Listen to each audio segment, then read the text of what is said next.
You guys, I want to start today's video by saying this. It's good to see you. Appreciate you. Appreciate you being here. Appreciate you giving me my time. The internet is a vast place. You could be listening to anything, watching anything. But here we are, so I appreciate you. Don't make this sugar diet mistake, and it's a very easy mistake to make because, yes, the sugar diet reveals to us just how powerful carbohydrates are, especially in an abundance. Like I've said multiple times on this channel, I've known carbohydrates are very powerful, but I just thought there was like a finite amount. I remember one time early into my son being born, he was like 3 or 4 months. There's not a whole lot of activity during that stage. It's just kind of me looking at him, right? My wife was at work when she used to have to do that. You know what I'm saying? When she used to have to do that. You know what I'm saying? Not anymore. So anyways, about to split off in a 3-way tangent. I'm hanging out with him. Not a whole lot going on. I'm deep in the deficit, deep in the diet, and here are these 2 loaves of honey wheat bread that are about to expire. And I'm like, I'm sleep deprived, I'm not in my right mind. I'm like, what would happen if I ate these 2 loaves of bread and just had an absurd amount of carbohydrates? I probably have a nasty pump and an epic workout tomorrow, fuck it. So I'm just like eating slice after slice of bread, watching him just kind of hang out. Silly day. Anyways, the next day, I didn't really notice anything different, like nothing at all. And I was like, what the hell is that? And I thought, yes, carbohydrates, they're powerful, but within reason, only to a point. I think what that really showed me is that bread is one of the weakest carbohydrate options there are. Like, bread is so weak. Like, let's put the fruit and sugar aside for a second. White rice is easily the top dog. White rice is the GOAT.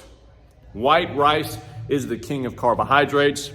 Below that, I'd say sweet potatoes, because there are some really nice micronutrients in there. Below that, regular potatoes, and then all the other options. But aside from wanting to make a certain kind of recipe or dish, rice and potatoes, they're just, come on now. Come on. Too easy. You feel them like enter the tissue. After a cup of rice with some sriracha, a little bit of soy sauce, a little bit of Worcestershire sauce. Are you good at saying that one? Worcestershire sauce? A little bit of that, I'm like, oh, there it is. Going straight into the tissue. There it is. White rice is the GOAT. And bread is at the very bottom. We're coming up on 4 minutes. Have not really dug too deep into today's video topic. Am I going to continue to get the reoccurring comment, get to the point? Probably for a while. Maybe my entire YouTube career. We'll just have to see. So, with the sugar diet revealing to us just how powerful carbohydrates can be, if you're anything like me, if you have a little bit of OCD, if you operate very well being black and white, one-dimensional, that sounds really negative, but it is what it is. If you operate well with, this thing, I'll just do that. The trap you can enter, which I'm seeing a lot of people do this, is where you think, I will exclusively have carbohydrates. Protein is meaningless. It's pointless. All the studies, they've all been lies from the supplement industry. Anyone that's reported negatives from having low protein, they're lying. There's another issue. There's something else there. Protein is pointless. Fats, they're gone. I'll never have another gram of fat again. I will only have carbohydrates and become the carbohydrate king. That's going to get you in some trouble. If the sugar diet shows you just how powerful an extreme amount of carbohydrates can be, which is true, and you go, I'll just do that. That's where you run into trouble. That's where people have ran into trouble. I guarantee it. And I think even the perception of what the sugar diet is that. Because I get so many comments, you can't go without animal products. Dude, you need fat for your brain. This is insane. Like, you need fat. I know. I know. They're called macronutrients for a reason. I made a video a while back saying that carbohydrates are king, and someone was saying literally the opposite, dude. It's the least essential macronutrient of the three.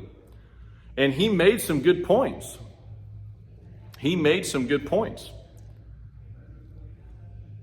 If there were, let's not even go down that example. That's a pointless analogy.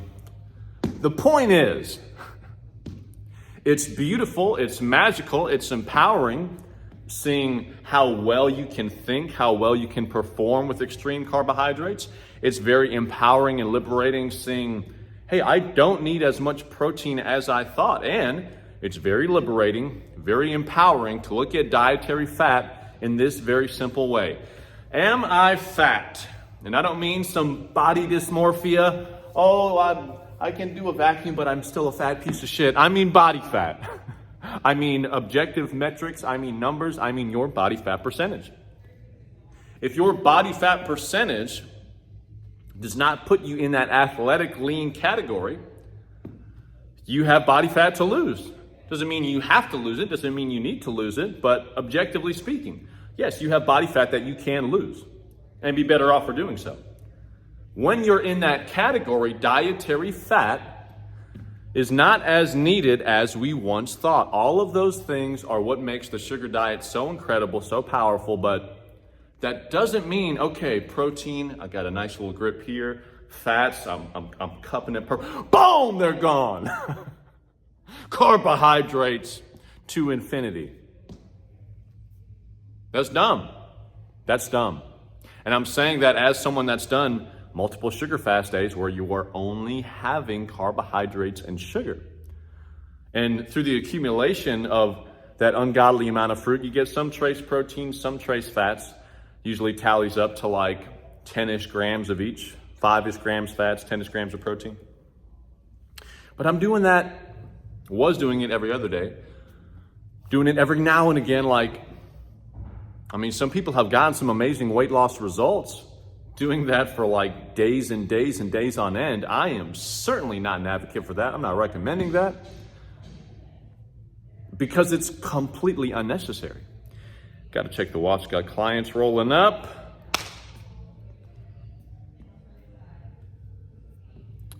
It's an interesting thing that fad diets work so well for some people. This is a whole nother topic I'm going to make a video about. It's interesting that fad diets work so well, and then simple tracking macros and eating balanced is very hard for some people. With the fad diets being more, hey, here are your rules, just follow that. And macros, it's not that it's more vague, but it's like you're focused on multiple things at the same time. Carnivore diet, you can't get any more dummy proof. Your performance in the gym is going to be shit. But it can't get any more dummy proof than just eat meat. Like you can't fuck it up. You can't fuck it up. An argument could be made that that's an even more straightforward plan than the sugar diet, because the sugar diet is you're kind of waving in your fats and proteins. There's timing involved. There's different days you do different things.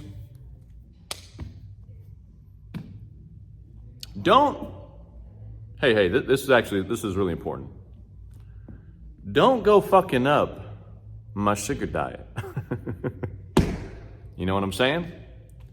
Don't go fucking up the legacy of the sugar diet by only having sugar for 100 days in a row and coming up in my comments like, hey, I've had some health problems. Because I ain't saying to do that shit. Don't give this revolutionary weight loss weapon a bad rap by proceeding foolishly. Carbohydrates in abundance will change your life. Let's have that be our guiding light and be smart with the protein, be smart with the fats. Let me know if that made sense, if that resonated. I hope that helped, and I'll see you in the next one.